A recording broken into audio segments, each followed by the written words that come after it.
मित्रों, जय भीम, नमो बुद्धाय। बाबा साहब डॉक्टर आम्बेडकर लिखित बुद्ध और उनका धम्म ग्रंथ वाचन की अगली कड़ी में आइए जानते हैं महामाया के निधन के बारे में और राजकुमार सिद्धार्थ के बचपन के बारे में। बाबा साहब लिखते हैं, 5वें दिन नामकरण संस्कार किया गया। बालक का नाम सिद्धार्थ गौतम रखा गया, इसीलिए वह सिद्धार्थ गौतम के नाम से लोकप्रिय हुए।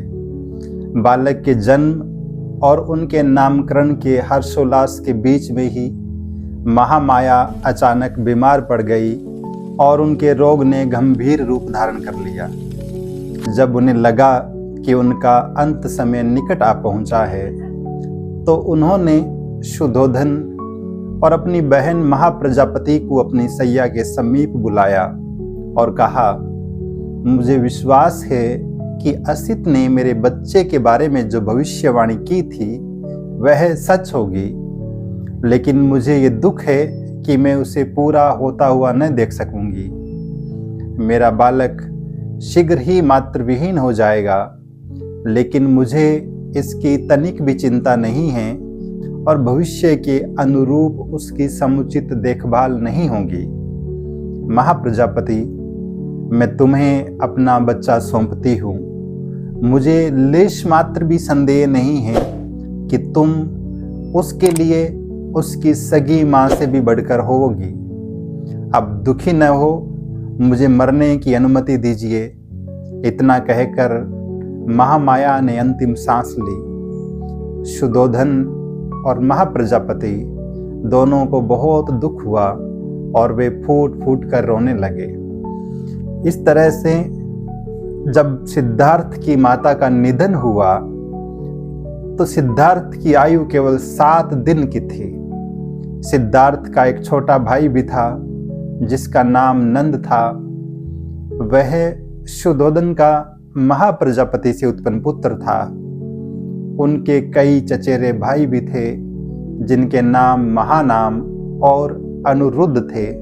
वे उनके चाचा शुक्लोधन के पुत्र थे। आनंद उनके चाचा अमितोदन का और देवदत्त उनकी बुआ अमिता का पुत्र था। महानाम तो सिद्धार्थ से बड़े थे और आनंद छोटे। राजकुमार सिद्धार्थ इन्हीं सब की संगति में बड़े हुए। इस तरह से बचपन के कुछ वर्ष बीतने के बाद जब सिद्धार्थ थोड़ा चलने फिरने के योग्य हो गए और बातचीत करने लगे, तो शाक्य जनपद के मुखिया इकट्ठे हुए। उन्होंने शुद्धोधन से कहा कि बालक को ग्राम देवी के उपासना स्थल पर ले जाया जाना चाहिए। शुद्धोधन ने स्वीकार किया।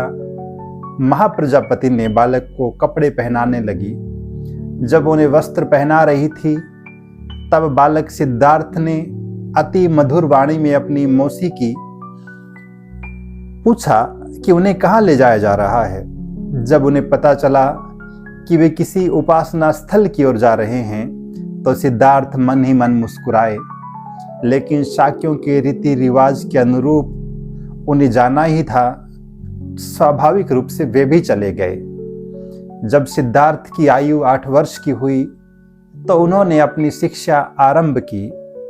उनके प्रथम आचार्य जो कुछ भी जानते थे, जब वे सब सिखा चुके, तब शुद्धोधन ने उद्दिक राज्य के उच्च कुल उत्पन्न प्रथम कोटि के भाषाविद और व्याकरण, दर्शन तथा बहुत से धर्म ग्रंथों के ख्याति प्राप्त विद्वान सबमित को बुलावा भेजा। उनके हाथ पर सोने के पात्र से समर्पण का जल सिंचन करके शुद्धोधन ने सबमित को ही शिक्षण के निमित्त सिद्धार्थ को सौंप दिया। इस तरह से सबमित सिद्धार्थ के दूसरे आचार्य थे।